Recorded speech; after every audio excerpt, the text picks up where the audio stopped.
It's wonderful to have you here. My name is Nicholas Brown. I'm the Director of National Geodesy at Geoscience Australia, and also the co-chair of the UN GGIM Subcommittee on Geodesy. Thank you for joining us on Earth Day to discuss the power of WHERE, the value of geodesy to society. Over the next hour or so, we will hear from 5 speakers who will describe the important role that geodesy plays in our lives. Throughout the forum, if you'd like to ask questions of our panel members, please note there's a Q&A function available in WebEx that you can use. And there's also a chat function if you'd like to share ideas and have discussions with some of the other viewers. Given that this is a global geodesy forum and it's difficult for some people to watch live, we're recording the forum and we will make a copy available on the UN GGIM website soon after the event. So we encourage you to share this information with your friends and colleagues.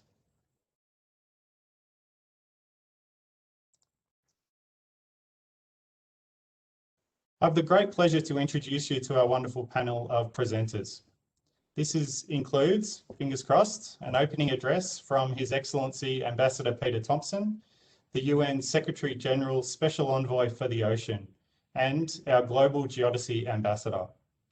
We will also hear from Dr. Tulu Beshar Bedada, the Director General of Geospatial Information Institute in Ethiopia, who will describe the important role geodesy plays in providing safer and more resilient communities. Unfortunately, Miss Alison Rose from Geoscience Australia, who was due to join us, is unable to due to personal circumstances. However, we are privileged to have Dr. Martine Wolf join us. Martine's the leader of the Positioning Australia program at Geoscience Australia, and she will describe the economic benefits of investment in geodesy. We also are very lucky to have Professor Paul Becker with us, President of the Federal Agency of Cartography and Geodesy, BKG, in Germany, who will present on the improvements that geodesy provides to our everyday lives. And also Mrs. Paloma Meriodo Gomez, Vice President of the National Institute of Statistics and Geography in Mexico, and President of the UN GGIM Americas, who will present to us on the important role that geodesy plays in sustainable development. But before we start with our panel of speakers, I'd like to share with you a story to try and set the scene. This is the story of Dhahabu Adi, who works at Moyale Hospital in Kenya. Dhahabu was witnessing maternal and infant deaths every day that were caused by a lack of basic checkups with doctors and nurses. The reason pregnant women couldn't get checkups had to do with the way that some rural communities live. Some women in Kenya migrate with their cattle from one place to another, which often leaves them unable to access maternal care. So what Dhahabu did was place GPS tracking devices in traditional bracelets, which are worn by Kenyan women. It's like the ones that you can see in the bottom left-hand side of your screen. And this meant that when women needed medical assistance or regular checkups with a nurse or a doctor, they could call the hospital and staff at the hospital could determine their precise location. In the 18-month period between February 2018 and July 2019, this system helped more than 268 women and their babies. In that time, the numbers of infant and maternal deaths has dropped, showing that Dhahabu's idea could be used to help other women migrating communities from all over the world. This is just one example of the societal benefits of knowing where we are and where things are around us. And this is all thanks to geodesy, the science of measuring the Earth's shape, orientation and gravity field, and how it changes over time. You may not realize it, but every day we rely on geodesy. We rely on geodesy to monitor changes in our environment, including ice loss and sea level rise, the cause and the effect of climate change. We rely on geodesy to incorporate accurate positioning data in almost 3 billion mobile phone applications. And we rely on geodesy to construct things like tunnels and bridges, starting construction at either end, and we make sure that they meet in the middle.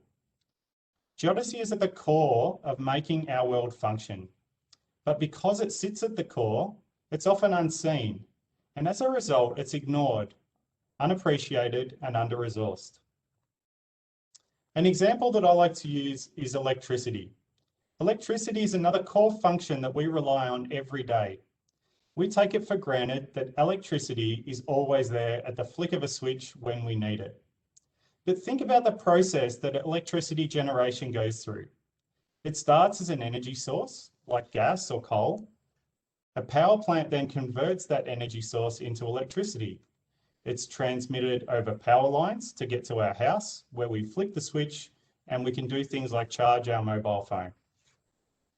So take a look at the links in this electricity value chain. Each link has expensive infrastructure, a reliance on highly qualified people, complex analytics, and an enormous number of users. And if there's a weakness in this value chain, we get blackouts in our homes and cities. The Geodesy value chain is very similar. We have a source, which is our geodetic infrastructure. This includes things like global navigation satellite systems. The one most people are familiar with is GPS. But it also includes other geodetic infrastructure that you've probably never heard of, like satellite laser ranging instruments, which we use to monitor the orbits of satellites, and very long baseline interferometry, which allows us to measure things like the spin rate and orientation of the Earth. These are fundamental infrastructure that underpin the quality of all positioning, navigation, and timing applications. The geodetic infrastructure is the first link in the geodesy value chain, and to be honest, there are some serious issues that need our attention. For example, much of the geodetic infrastructure we rely on is aging and degrading. More than 50% of the geodetic infrastructure we use is based on old technology. Unfortunately, when it comes to the development of products and services we create from these observations at our geodetic infrastructure, the story is not much better. One of the most important products that we create using observations from our geodetic infrastructure is a coordinate reference frame like the one that you can see here. Our planet is in constant motion, not just spinning, but also deforming. And our coordinate reference frame is so important because it provides an accurate point of reference so we know where people and places are, and it allows us to monitor changes in the Earth over time, whether they're caused by the elements or by humans. However, the quality of our coordinate reference frame is increasingly at risk because it is developed using the observations from our aging and degrading geodetic infrastructure. As you can see here from the figure on the right, the coordinate reference frame is the foundation on which we combine and align spatial data sets like satellite imagery, topography, natural hazards, building locations, and population. And it's by aligning these types of data that it allows us to see the connections and interdependencies of people, places, and spaces. By enhancing our ability to integrate spatial data, coordinate reference frames ultimately improve our understanding of the world around us and allow us to make more informed decisions and policies. So the risk of an inaccurate coordinate reference frame has the potential to translate to poor decision-making and poor policies which affect our lives.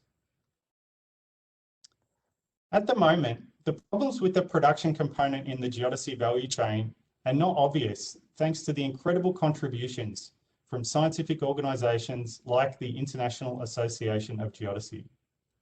The IAG, however, does not have a massive budget like a power plant operator. In fact, the IAG is heavily reliant on contributions from member state geodesy agencies who allow their highly qualified staff to perform complex analysis, often in kind, to create the products and services that we rely on every day. Furthermore, they give these products and services away for free. When it comes to the transmission of geodetic products, the geodetic community is still using data formats which in some cases are not fit for purpose for many of the new and emerging users of geodetic and positioning data. These weak links in the geodesy value chain are putting the applications we rely on every day at risk, which in turn also puts at risk the accuracy and quality of our decision-making. So can you imagine operating a multi-trillion-dollar industry on in-kind contribution, aging infrastructure, and standards which are not fit for purpose for some of our users? Well, we are every day. So I strongly encourage you to keep this in mind as we hear from our speakers. Think about how you'd feel if you no longer had access to the benefits that you're about to see.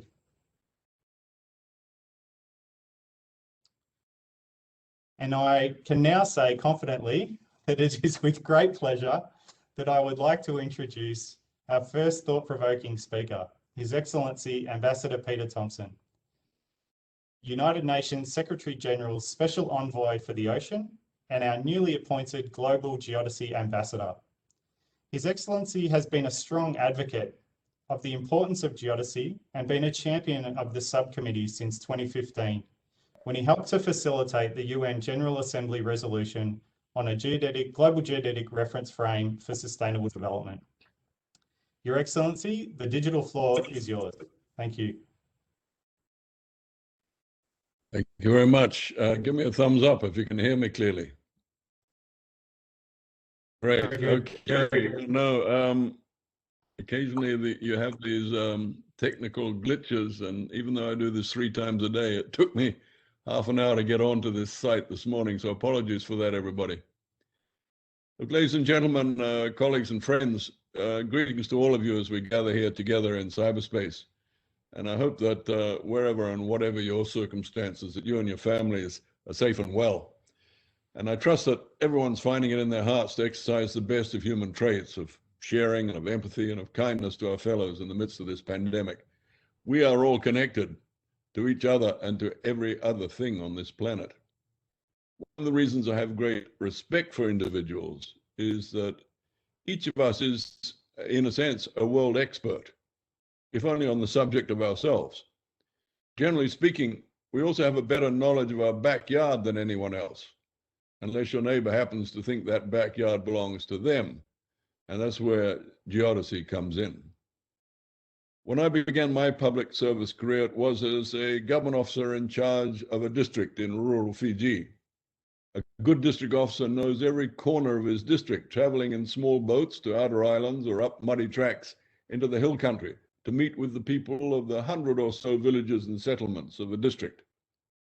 Despite the fact that our Ministry of Lands and Mineral Resources published excellent maps, I never once looked at a map of my district that was 100% accurate. Why was that? Apart from the occasional blatant error, it was because things change.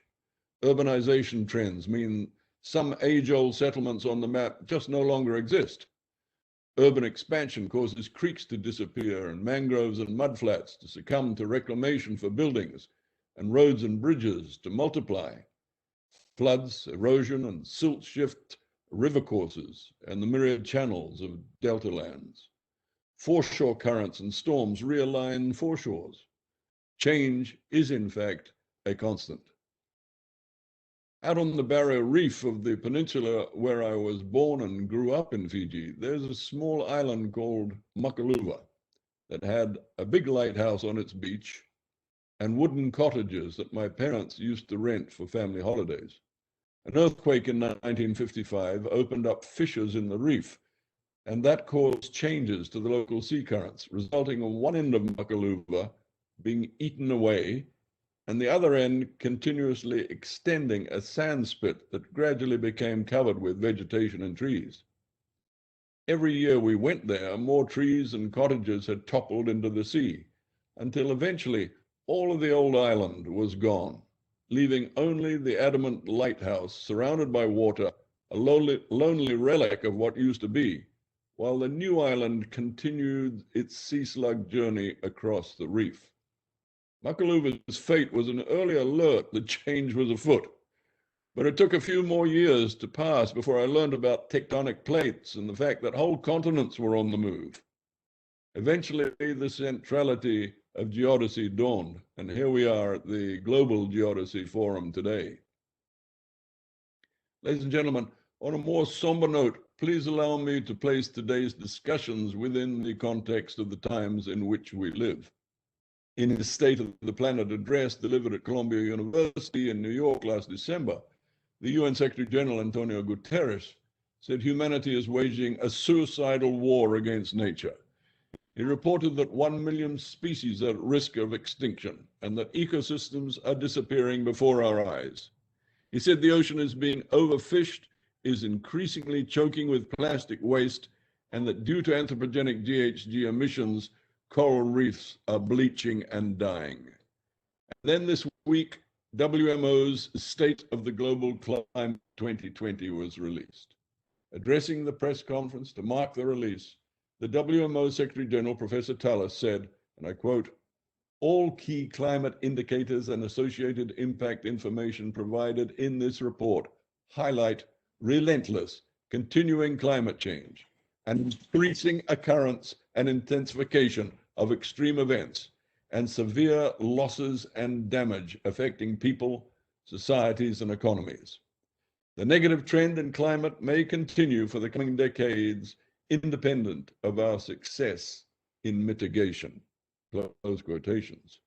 A reasonable person draws two immediate conclusions from these unimpeachable descriptions of the context of our times.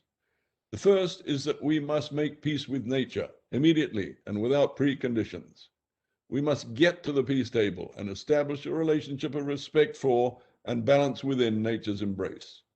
In that regard, the immediate requirement is for all of us to commit to fundamental transformations that will deliver us to a net zero carbon world by 2050.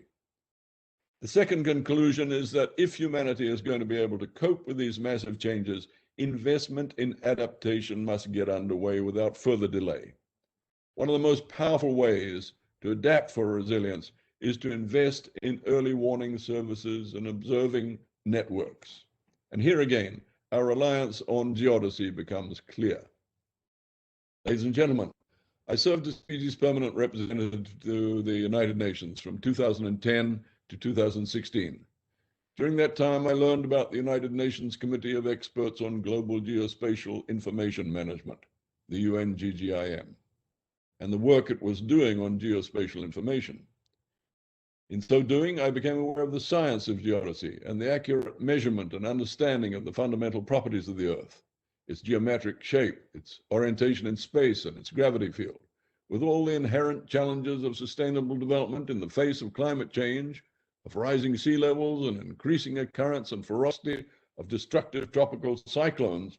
The importance of geodesy and the accuracy of its observations and predictions for my country and so many other coastal and island states became obvious.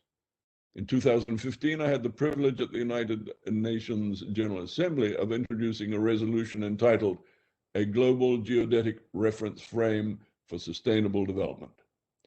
Co-sponsored by 52 countries, it was the first UN resolution to recognize the importance of a globally coordinated approach to geodesy. The resolution emphasized that no one country could do the job alone and called for greater multilateral cooperation on geodesy to ensure the development, sustainability, and advance of the GGRF, the Global Geodetic Reference Frame. You'll hear more about the GGRF during today's discussions. The importance of having accurate measurements cannot be overstated. They alone lead to the sound information required by decision makers and countries in order to make evidence-based decisions in relation to global change, including climate mitigation, adaptation, and preparedness. Accurate measurements of changes in sea level, in ice cover, the atmosphere, and in the Earth's crust, this is fundamentally what geodesy is all about. As you know, the benefits of geodesy extend to everyday products and applications using positioning and navigation services, such as car navigation systems and applications of our mobile phones. But geodesy suffers from being so fundamental that it is often ignored and underappreciated, resulting in it being under-resourced. Growing demands on geodesy, combined with aging infrastructure, has highlighted some weak links in the global geodesy chain.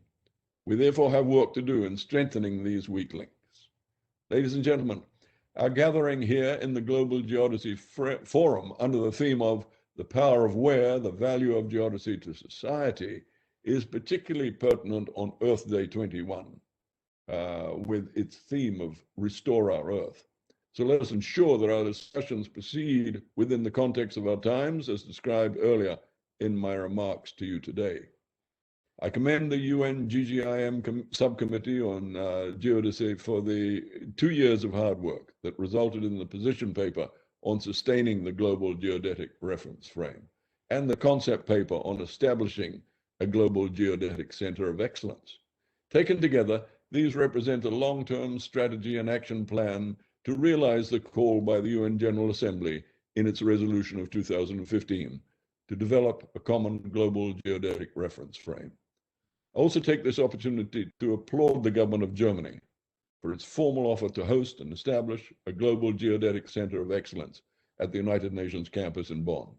This is a decisive step taken in the spirit of the 2015 UN resolution, and I'm confident it will result in the enhancement of multilateral cooperation in the development of a more sustainable global geodetic reference frame. I look forward to assisting the establishment of the Global Geodetic Center of Excellence.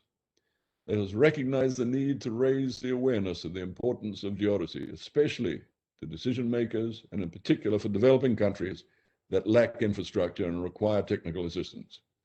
Geodesy is one more brick in the whole of human understanding that we are all connected and that we are only as strong as our weakest link. I hope this global forum will provide member states and key stakeholders with an opportunity to better understand how reliant we are on the science of geodesy and eagerly await the full outcomes of today's forum. I'm honored to have been asked to serve as UN GGIM's Global Geodesy Ambassador and will do my best in this role to advocate and promote the good works of geodesy. Thank you all for participating in this discussion and for your attention to my words. And apologies again for my late arrival. Thank you. Thank you very much, Ambassador.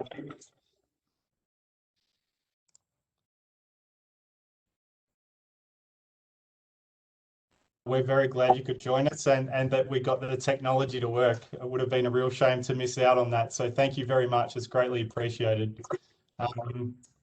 We look forward to continuing to work with you as well as in your role as the Global Geodesy Ambassador. Thank you so much.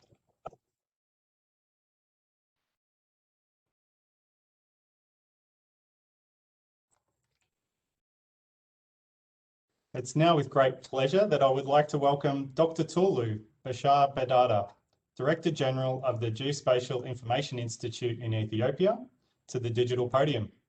Dr. Tulu will be speaking with us about the important role that geodesy plays in environmental monitoring for safer and more resilient communities. Over to you, Dr. Tulu. Thank you very much, Nick, for the invitation. Thank you, everyone. I really appreciate to talk to you. I will focus on environmental monitoring for safer and more resilient communities. We live on a dynamic planet. It is constantly changing and moving. Gravitational force from the sun and the moon create tides. Tectonic plate motion causes earthquakes. Melting of ice alters ocean current and is causing sea level rise. The science of geodesy enables us to monitor these changes of the Earth with respect to our coordinate reference frame. Because if you cannot measure it, you cannot manage it. Some of the Earth's movement creates hazards of us, such as earthquakes, volcanoes, tsunamis, cyclones, and flood.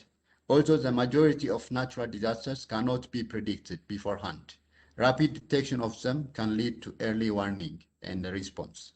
One tragic example from recent history is the 2011 Tokyo tsunami, which killed over 28,000 people. In response to this terrible natural disaster, Japan is using geodesy to better predict the size and potential impact area of incoming tsunami, with the thanks to GPS buoys on the ocean, which are one of the most accurate ways to monitor tsunamis.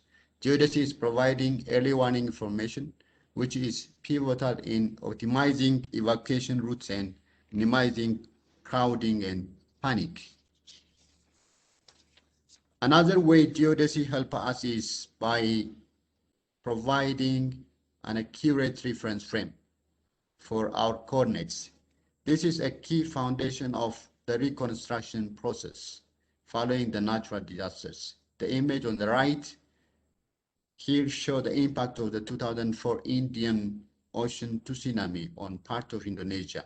Take a moment, think about how difficult it would be to rebuild following such a tragic event. This is just a snapshot of the disaster, which claimed more than 228,000 lives, caused loss to 11.4 billion of damage in 14 countries. In Bandak, Indonesia, along with the significant damage to people's property, 80% of the documentation of land ownership was largely destroyed, along with physical evidence of property boundaries, such as walls, fence, and boundary markers. To redefine people's property boundaries, the affected communities undertook community land mapping to make their properties boundaries using GPS system and coordinates. Survivors and community leaders signed the map to certify that it was correct. Over 4 years, almost 240,000 land parcels were surveyed and registered in the official land registry. This is another great example that highlights the importance of something as fundamental as a coordinate reference frame. It helps us want to understand the problem, to mitigate such future and natural disaster impact, and to build back better for sustainable development.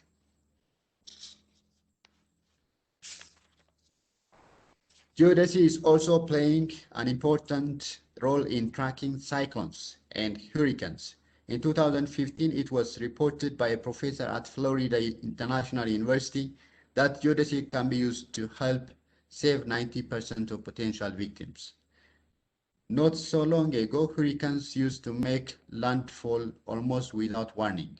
New observation technologies, however, have allowed us to track these storms more effectively, make better predictions, and save lives. Drop sonders that measure controlling wind around the hurricanes are dropped by parachute and tracked using GPS. Without this modern tracking technology, predicting hurricanes' movement would be much harder. Data from global navigation satellite system like GPS is also used in weather modeling. In Europe, EMNET is a group of 31 national weather services using near real-time GNSS data to develop better weather forecast. GNSS signals are delayed by the atmosphere depending on the amount of water vapor on their journey from satellite constellation to receiver stations. By precisely measuring the phenomenon known as Dennis total delay, we are able to calculate the air moisture content and likely rainfall pattern as a result. With the addition of GNSS data, weather forecasting software is now able to produce forecasts of the same accuracy 10 hours earlier. While the technology could be applied almost anywhere, it is particularly valuable in a sparsely populated country where there is a lack of ground-based meteorological observation stations. Geodesy enables us to measure both cause and effect of sea level rise. One of the causes of the sea level rise is ice loss, can be measured using satellites like those from the Gravity Recovery and the Climate Experiment, Gravity Satellite missions, and also the GRACE follow-on mission. Using these, geodesists have been able to measure ice loss in Antarctica, the Arctic, and Greenland. Geodesy is used to measure the effect. Satellite altimetry are surveying instruments in space which can measure millimeter level trend of sea level variability in open ocean. Geodesy is providing us with evidence of sea level rise and ice loss, which we can use to inform climate policy and assist low-lying countries with mitigation strategies. On the other note, geodesy is also used to monitor volcanoes in countries like Papua New Guinea to help them to more resilient and informed. Here is an example of where monitoring from satellite radar and GPS was used to detect surface movement as a result of volcanic activity in the high-risk area of Rapula, Papua New Guinea. The image on the right shows surface movement detected by satellite at the Rapula caldera between 22 April 2010 and 23 July 2010. The blue colors represent uplift of up to 5 centimeters centered above the caldera magma chamber, and the red colors represent subsidence around the active volcanic vent of Tavuvur. This kind of information can be used to monitor volcanoes, improve our understanding of their movement in future, hopefully help forecast large volcanic events. Here is a vision of the future. Imagine we are able to receive near real-time information, like satellite imagery about the location of bush fires. We could combine this information with high accuracy positioning data, mapping data and Internet of Things data to improve real-time decision-making in an emergency. It would allow us to combine data such as where our colleagues are in the field, where the nearest water supplies are, how much water is left in the tanker, how far you are from the fire front, and where nearby houses are. This data becomes valuable information when it is aligned and combined thanks to the science of geodesy. Thank you very much. I revert back to you, Nick. Thank you very much, Dr. Tulu. Thanks for showing us the many ways in which geodesy is used to monitor changes in the Earth and help make our lives safer. I would now like to welcome Dr. Martine Wolf. Martine is the leader of the Positioning Australia program at Geoscience Australia. Martine's going to talk to us about the economic benefits of investment in geodesy. Thank you, Martine. The floor is yours. Thanks very much, Nick, for the opportunity to speak, and I pass on the regrets of Ms. Alison Rose, who was really sorry to have to miss this event. Global navigation satellite systems is really the collective term given to all the constellations of navigation satellites, including the GPS from the United States, the Russian GLONASS system, European Galileo system, Chinese Baidu, and the regional systems such as Geodesy from Japan and Navic from India.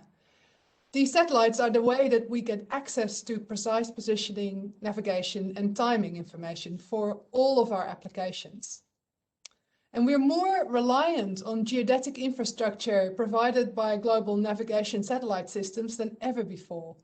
And take a moment to consider the economic impact of losing access to just one of those systems, the GPS system. Recent studies from the National Institute of Standards and Technology in the US and London Economics in the UK estimated that the economic impact of loss of GPS service would roughly be $1 billion per day in each of the US and the UK, and that's a phenomenal number. To further emphasize our increasing reliance on GNSS, let's take a look at the industry sectors which are expected to be the major users of the GNSS technologies in the coming decade. And on this slide, on the left-hand side of this diagram, we see the revenue generated from GNSS. And we see that it is expected to be dominated by the road sector and consumer solutions. Now, the road sector, that means that GNSS technology is being applied to things like in-car navigation, improved mapping, ride sharing, and fleet management.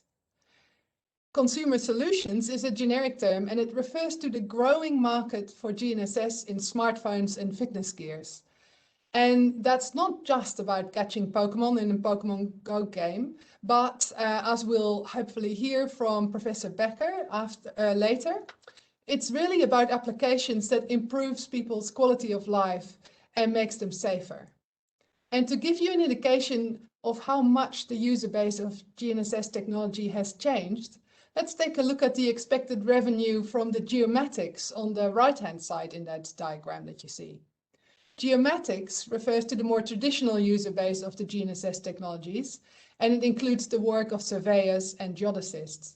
And what this shows is that the traditional market of GNSS technology in geodesy and surveying is expected to make up less than 3% of the revenue generated from GNSS technology between 2019 and 29. So the market is much, much broader than those traditional market segments. In recognition of our growing dependence of geodesy in a range of industries, the Australian government in 2018 committed to a 19-year program to provide accurate and reliable positioning for everyone, and that's led by Geoscience Australia. The Positioning Australia program is a national capability that will provide 10 centimeter accurate positioning service across Australia and its maritime zones, 3 to 5 centimeter accurate positioning service in areas with mobile phone coverage, a suite of open source tools and software to deliver positioning and navigation services, and it will enable businesses and industry to use positioning and navigation services. Now, Australia has been working with our friends and colleagues in New Zealand to demonstrate that investment in geodetic infrastructure is not only worthwhile, but in fact, some would say it's even lucrative. To assess the benefits of precise positioning and navigation services, we undertook a trial in 2018 of satellite-based augmentation system technologies. And this is technology that is similar to the WOS and EGNOS augmentation services that are already available in the US and in Europe. However, the trial looked at a system in Australia and New Zealand that offers a 10 centimeter accurate positioning service. Now, from that trial, we estimated that the investment in a system that provides accessible 10 centimeter positioning information delivers economic growth and benefits that amount to $6.2 billion in Australia and $1.4 billion in New Zealand over 30 years. And that is only based on an analysis of the economic benefits across 10 industry sectors. So we suspect that's quite a conservative estimate, and the real benefits will be much greater.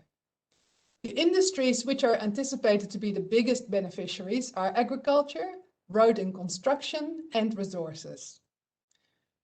However, in addition to the economic benefits, the trial demonstrated some wonderful examples of how improved geodetic infrastructure will benefit us in other ways, and that includes more accessible city navigation for visually impaired people, thanks to navigation assistance, and also an almost 30% reduction in traffic delays, thanks to real-time navigation and congestion information.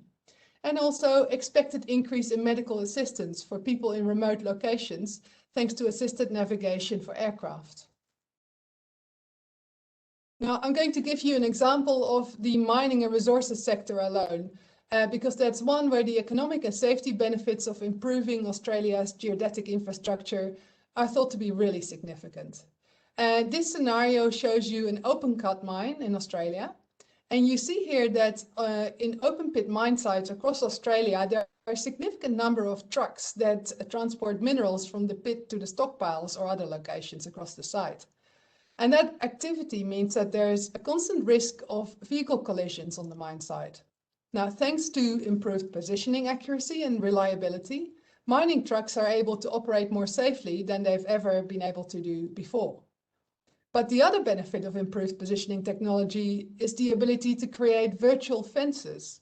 And that means that if people or vehicles get within a certain distance of the edge of the pit or the road, or indeed each other, people can be alerted by vibrations in their helmets and vehicles, and they can then automatically be stopped.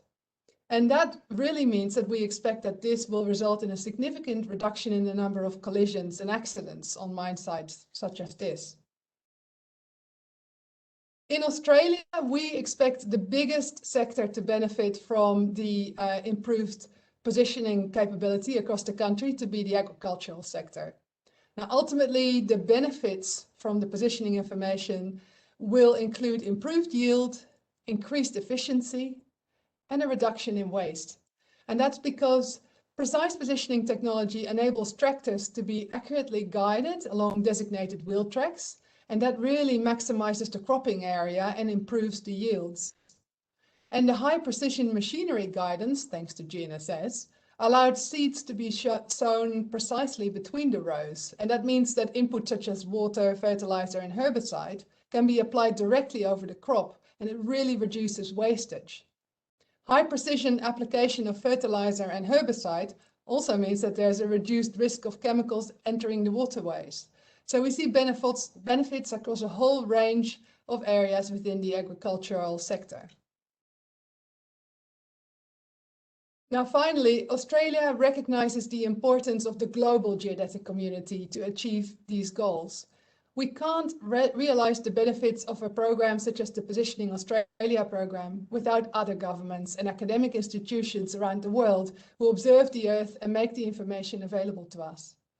We depend on organizations to continue developing the products and services that we need, such as the International Association of Geodesy and its services, like the International GNSS Service, the International Laser Ranging Service, and the International Very Long Baseline Interferometry Service.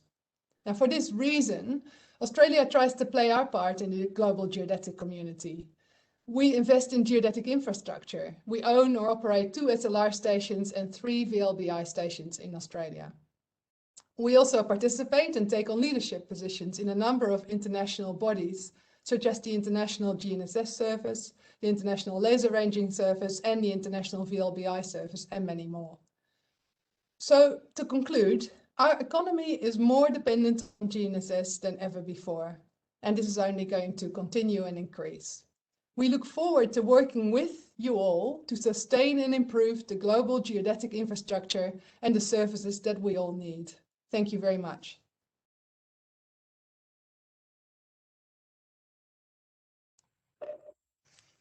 Thank you very much, Martine, for providing such wonderful examples of how geodesy can be used by industry and describing how lucrative it can be to invest in geodetic infrastructure. Who knew?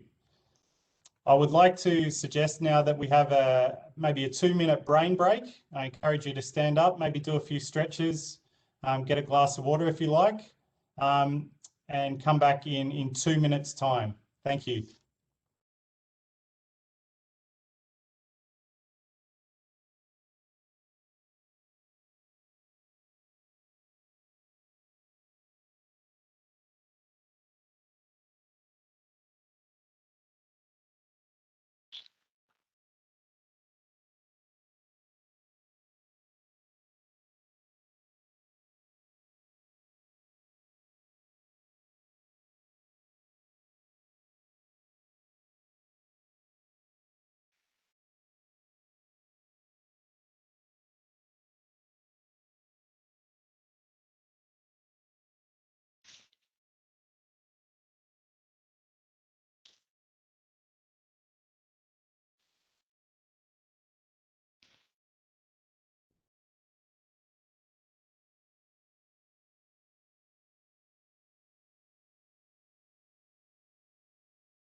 I can sense people rushing back to their seats, Paul. I'm sure they'll be with us. We'll give 10 more seconds and then we'll get started.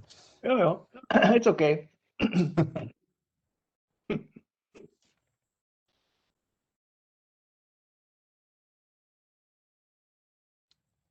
Okay, welcome back. I hope you enjoyed a quick stretch, maybe get a glass of water. I'd now very much like to welcome Professor Paul Becker, President of the Federal Agency of Cartography and Geodesy from Germany. And Paul is going to showcase just some of the many ways that our lifestyle is improved by geodesy. Thank you, Paul. The floor is yours. Yeah, thank you, Nick. Our lifestyle is improved by geodesy, and I will show you why. Let me introduce you to Carla. Carla is visually impaired, but this doesn't stop Carla. Thanks to geodesy, geospatial science, and technology, Carla is able to live a full life. Carla appreciates the power of where every day.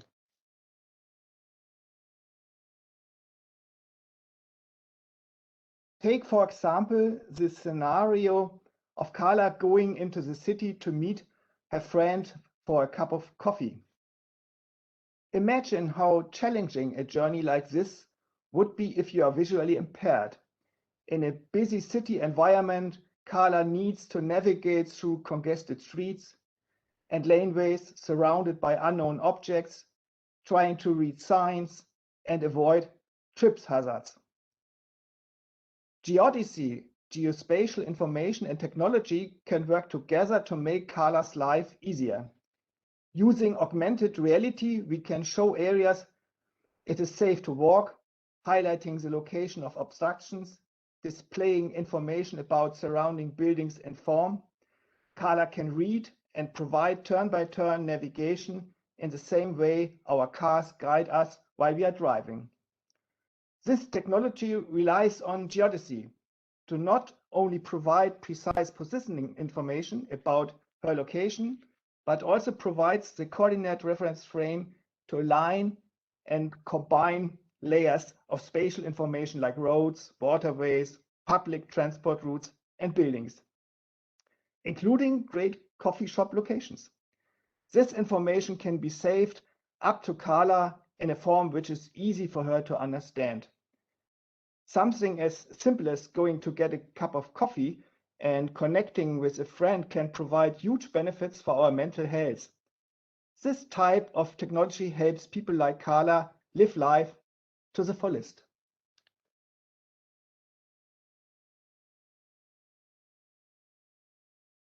This is just one scenario from one person which demonstrates the power of where and the value geodesy provides to society. But there are many more. Let's look at a day in our lives. We wake up in the morning thanks to an alarm on our smartphone, which sources precise time information from GNSS.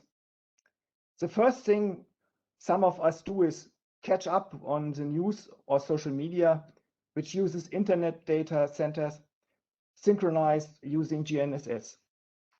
The more energetic of us might go for morning run tracking using GNSS.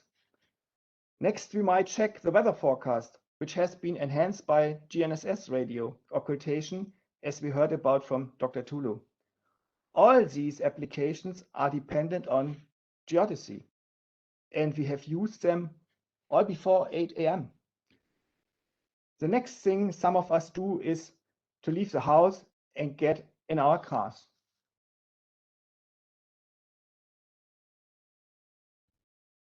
There's a belief in the automotive industry that the benefit of passive safety systems such as seatbelts and airbags has reached a plateau. To improve safety, vehicles must avoid crashes rather than attempt to survive them. Connected and automated driving is expected to play a significant role to assist in crash avoidance. Connected and automotive driving technology allows road vehicles to receive positioning data from satellite, share information between vehicles on the road, and get access to navigation and congestion information from roadside infrastructure. This will make traveling safer and more efficient. For people like Carla, once full autonomous vehicles are available, the benefits will be astounding. Carla will no longer need to rely on other people in order for her to do the day-to-day activities that many of us take for granted.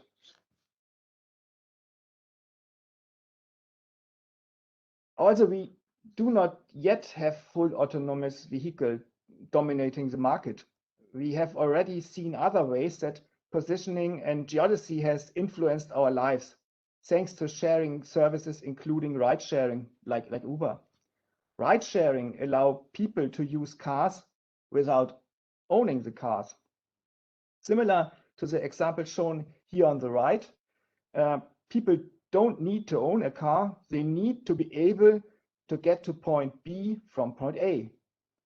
The sharing economy is one of the fastest growing business trends in history, and it is based on geodesy. The sharing economy allows people to loan out cars, homes, and tools. This changes assets from being based on ownership to time-based access and usage. While back in 2015, the value of the sharing economy worldwide was estimated to be worth 12 billion euros.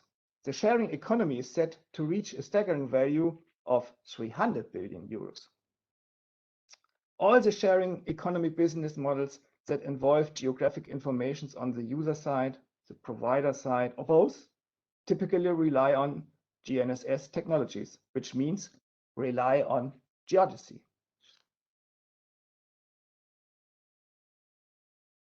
Let's come back to Carla. Let's assume Carla doesn't get an Uber into the city, but instead wants to catch public transport.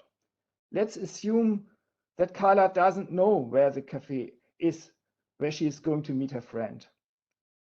From home, Carla is able to use her smartphone to plan her journey, which may include catching a bus, a train, and walking to the cafe.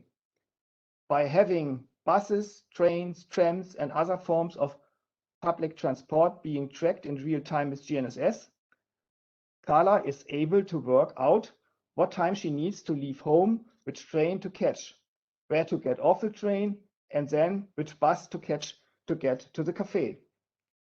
Importantly, Carla is able to get real-time updates on her journey planner if there are delays on the train. This provides a simple, stress-free way for Carla to travel and ensure she will arrive at the time she plans to meet a friend.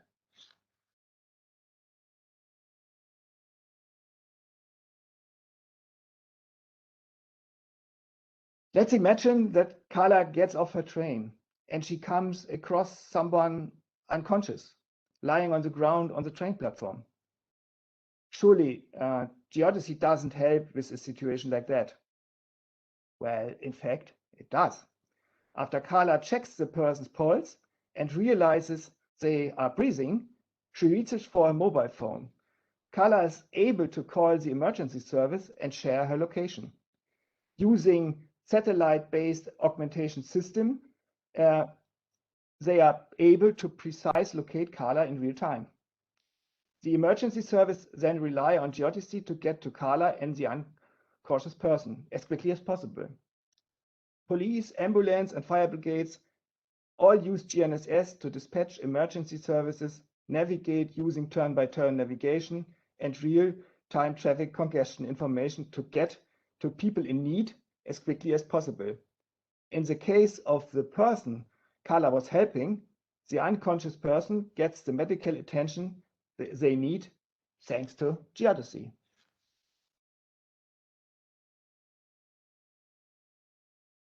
This is not the only way people are assisted thanks to geodesy in emergency situations. Nick informs me that in remote parts of Australia, when people need help, there's a Royal Flying Doctor Service. The pilots of these airplanes sometimes need to undertake landings in difficult weather conditions at small remote airfields and other locations where infrastructure and technology is limited. At the moment, in difficult weather conditions, when there's too much cloud cover, pilots are unable to see the dirt runway and are therefore unable to land and assist people. Once Australia has the satellite-based augmentation system, the Royal Flying Doctor Service will be able to rely on high integrity positioning services to navigate below the clouds, see the runway, and land successfully to assist people more often. So I think with these few but impressive examples, I was able to show you how our lifestyle is improved by geodesy. Thank you very much.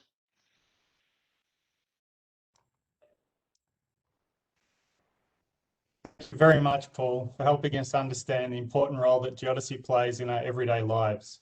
I'm sure you provided some examples there of people things that they use that they didn't even realize that they were relying on Geodesy. So thank you very much. I would now like to welcome Mrs. Paloma Meriodo Gomez to join us. Paloma is Vice President of the National Institute of Statistics and Geography in Mexico and President of the UN GGIM Americas. Paloma is going to describe to us how sustainable development has geodesy at its core. Over to you, Paloma. Thank you.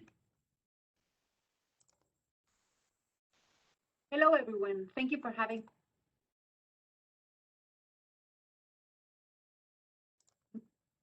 me in this relevant event. Today, I will share with you how geodesy underpins the work that we do at INEGI Mexico.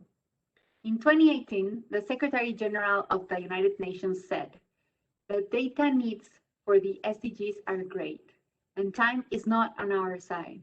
Reliable, timely, accessible, and disaggregated geospatial information must be brought to bear to measure progress, inform decision-making, and ensure effective and inclusive national and subnational programs that will chart the path towards the geospatial way to a better world, to assist in the implementation of the SDGs and transform our world for the better." Effective reporting of progress toward the SDG indicators will require the use of multiple data types, both what we have in hand, traditional national accounts, household surveys, and routine administrative data, and new sources of data outside national statistical systems, notably Earth observations and geospatial information, using modern data processing techniques more appropriate for large volumes of data. The integration of these sources can produce a quantum leap in how we monitor and tackle development and advance the well-being of our societies. Governments, industries, and scientists increasingly recognize the critical importance of geospatial information as an information source to measure and monitor progress against the Sustainable Development Goals. This includes accurate and reliable information on the state of the atmosphere, oceans, coasts, rivers, soils, crops, forests, ecosystems, natural resources, snow, among others, and their change over time. Combined with demographic and statistical data, these sources enable nations to analyze and model conditions, create maps and other visualizations, evaluate impact across sectors and regions, monitor change over time in a consistent and standardized manner. Many people don't realize that it is geodesy, thanks to the accurate coordinate reference frame and positioning services it provides, that enables the accurate collection, management, and alignment of national integrated geospatial information and Earth observations. This puts geodesy at the core of what all countries need to measure and monitor our progress in meeting the SDGs. The figure on the right shows just how important geodesy is. Geodesy plays a role in every single SDG. Take, for example, SDG 2, Zero Hunger, shown here in the top right in yellow. The layer of colors between geodesy and the core and yellow Zero Hunger icon represent the range of geospatial information and Earth observation data needed to help measure against the SDG 2 indicator. This information includes things like population distribution, land cover mapping, water quality observations, and atmospheric monitoring. I encourage you to take a moment and to look at the range of colors in the center of the diagram. Look at the important role that geodesy is playing to assist us in improving our everyday lives and making sure we leave no one behind. Stefan Schweinfest, the director of the United Nations Statistical Division, said, "One of the fundamental philosophies behind the SDGs is that development is not done by segments and areas. You cannot just develop the education sector without paying attention to the health sector. If kids are sick, they will not go to school, even if you have the best schools in the world. And this has been clear nowadays with COVID-19. We have to address dependencies like this with integrated data systems, where we can also relate the various information systems to each other To me, this highlights the importance of geodesy. It is only by aligning and combining our spatial data that we can identify these dependencies. SDGs represent a data-driven, evidence-based approach to sustainable development. Routing datasets in a location platform allows for various departments and agencies to integrate data from different systems using a common denominator of location. Geodetic data can provide datum determination, unification of height systems, measurement of Earth dynamics, and integration and interoperability of fundamental datasets that support the achievement of the Sustainable Development Goals.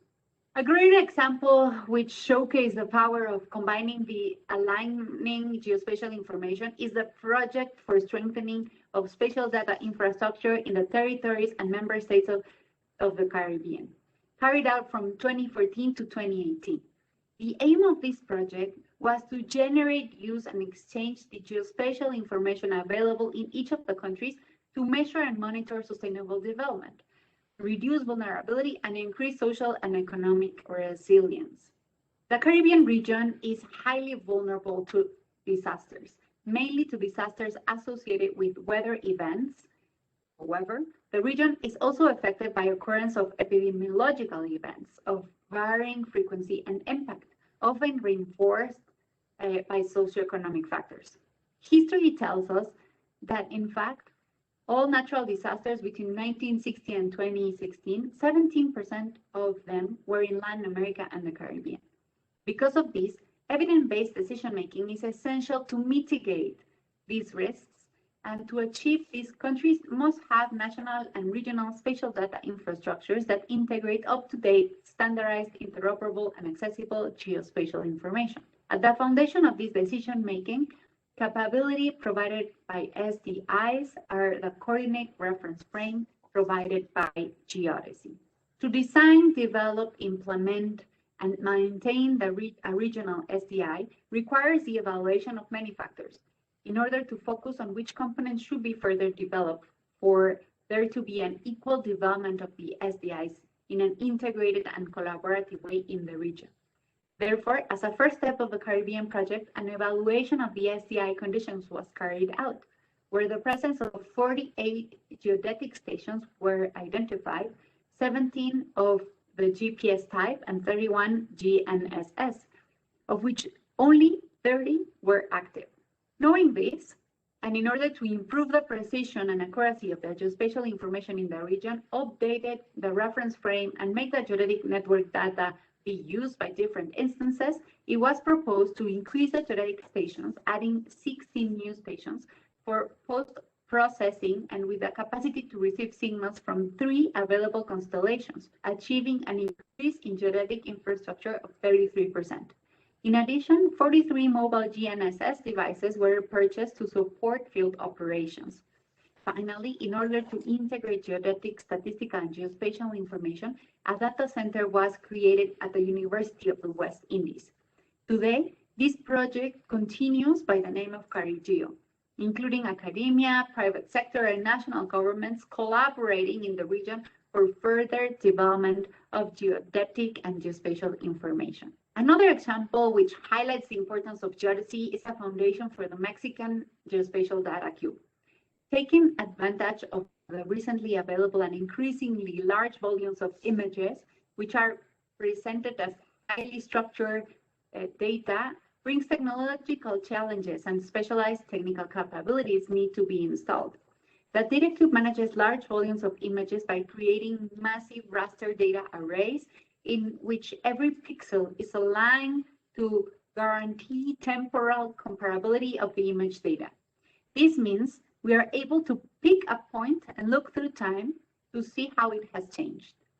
It's only possible thanks to coordinated reference frames provided by Geodesy, which provides the framework of our image processing and is a key enabler of data interoperability. Geodesy is providing us with an accurate coordinated reference frame for the whole country, which enables an intelligent management of the satellite data that optimizes the resources and computational challenges. And with this system, the end user can retrieve images in a format ready for analysis, which in return allows the generation of information in a more timely manner. The first published product derived of the exploitation of the Mexican geospatial data cube is the Landsat GeoMedium, available for all of you at INEGI's website. This product provides an annual summary of the behavior observed of the territory from the satellites. We have one geomedian for each year for the last 30 years, and this dataset alone represents a time series analysis opportunity for anyone that is interested. The following 3 examples show a direct application of the Landsat GeoMedian to support the processes that contribute to specific SDGs. We will observe the change in the city of Cancun in 20 years. With this tool, we are able to identify build-up areas and observe the growth of the cities over time.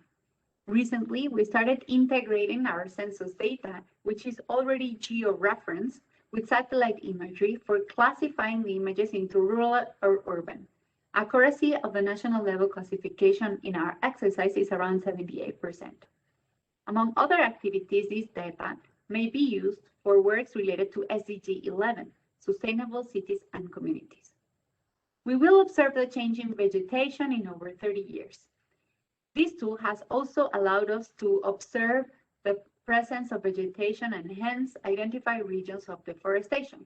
This example shows an area in the Lacandona jungle where we are able to observe the effect of a public policy, since the line that separates visible different behaviors in this image is the border of the natural protected area, marked by the Usumacinta River. Other works include applying machine learning techniques for supervised classification in matters with regards to land cover. This data is used for exploratory works on indicator 15.4.2 Mountain Green Cover Index. We've also adopted this tool to detect the presence of water in the territory through the years. We will observe the change in the surface of the Chapala Lake near the city of Guadalajara. The lowest point in the surface is 2002. But all the implementation of public policy on water use, the lake has recovered its surface. This data is used for exploratory works in the indicator 6.6.1, change in the extent of water-related ecosystems over time. And with this, I conclude my presentation. Thank you.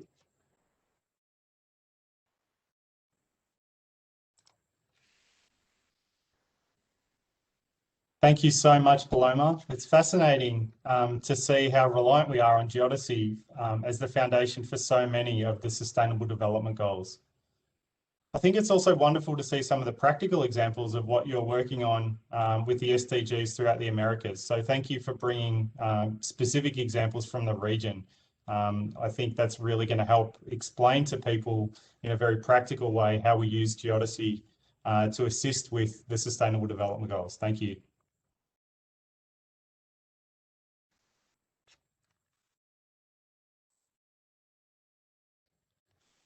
So my sincere thanks to all our presenters for clearly articulating how reliant we are on geodesy every day.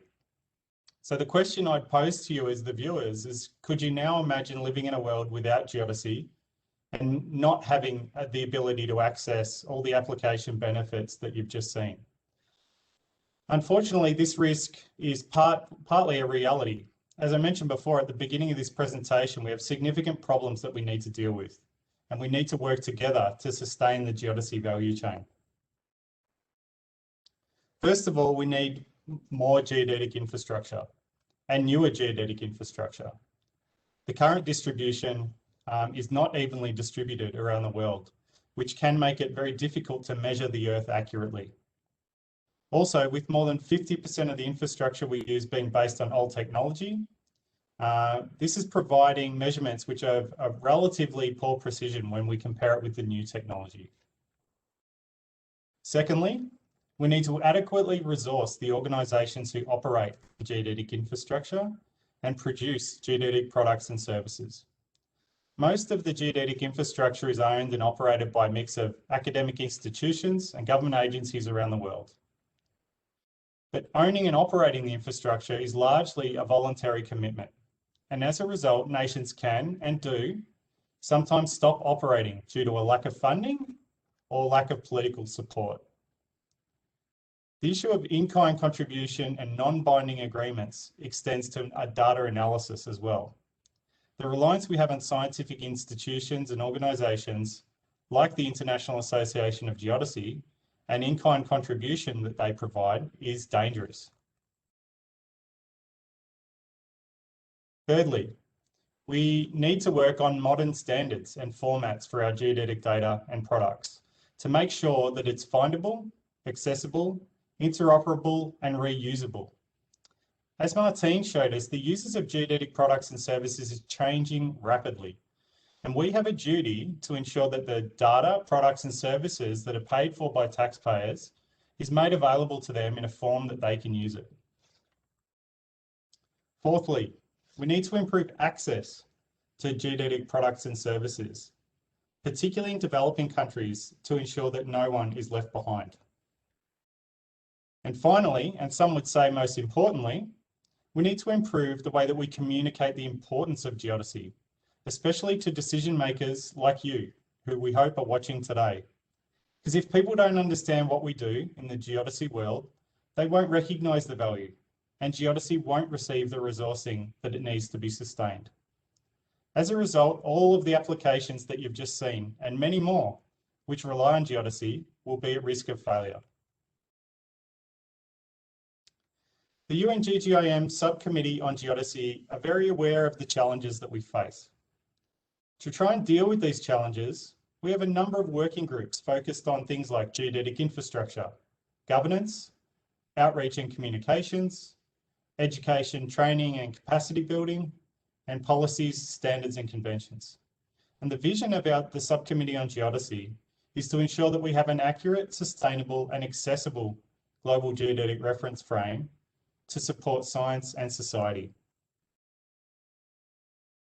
To help achieve this vision, the Subcommittee on Geodesy has prepared a strategy and an action plan, which is called the Position Paper on Sustaining the Global Geodetic Reference Frame. Now, this position paper identifies what the Subcommittee on Geodesy believes are the key pieces of work that we need to do to sustain all the elements of the geodesy value chain. A draft of this position paper was provided to the UN GGIM Committee of Experts during the 10th session, which was in August last year. And one of the actions identified in this position paper was to establish a UN Global Geodetic Centre of Excellence. And this is in recognition of the fact that there's many, although there are many organisations and member states which contribute to global geodesy, there's currently very few dedicated resources that are actively working on some of the problems associated with the geodesy value chain. This new UN Global Geodetic Centre of Excellence will provide some dedicated resources to help tackle some of these challenges that we face. In August 2020, as His Excellency Ambassador Thompson mentioned before, we were pleased to announce that Germany agreed and announced that it would host the UN Global Geodetic Centre of Excellence. Germany has provided funding for an initial period and plans to start operating later this year. The staff within the centre will be a group of people that we will have that will be dedicated to working on improving collaboration and coordination among the global geodetic community, and will aim to address some of the problems with the geodesy value chain we've described today. It is, however, important to recognise that within this UN Global Geodetic Centre of Excellence, it's not going to be resourced to tackle all of the challenges that we have mentioned today and to sustain the entire value chain. So with that in mind, I encourage you to think about whether or not your country is interested in contributing to the UN Global Geodetic Centre of Excellence. It will be established in such a way that other member states, apart from Germany, can contribute with either funding or with in-kind contribution. So if this is something that interests you and you think interests your country, we strongly encourage you to discuss this further with our colleagues from the UN GGIM Secretariat. The position paper on sustaining the global geodetic reference frame and the concept paper on the establishment of the Global Geodetic Centre of Excellence are currently available for review and comment. And we really encourage you to please read those documents and have your say.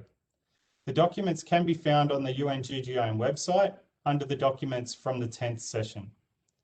We are very interested to receive your feedback and to better understand what you consider to be the most important issues in your country and your region, and what you think the Subcommittee on Geodesy and the UN Global Geodetic Centre of Excellence should prioritise. To have these discussions with you, we fully recognise that this has been very much a one-way conversation. We are arranging, the Subcommittee on Geodesy are organising regional geodesy forums where we hope that we can listen to you rather than us talk the whole time.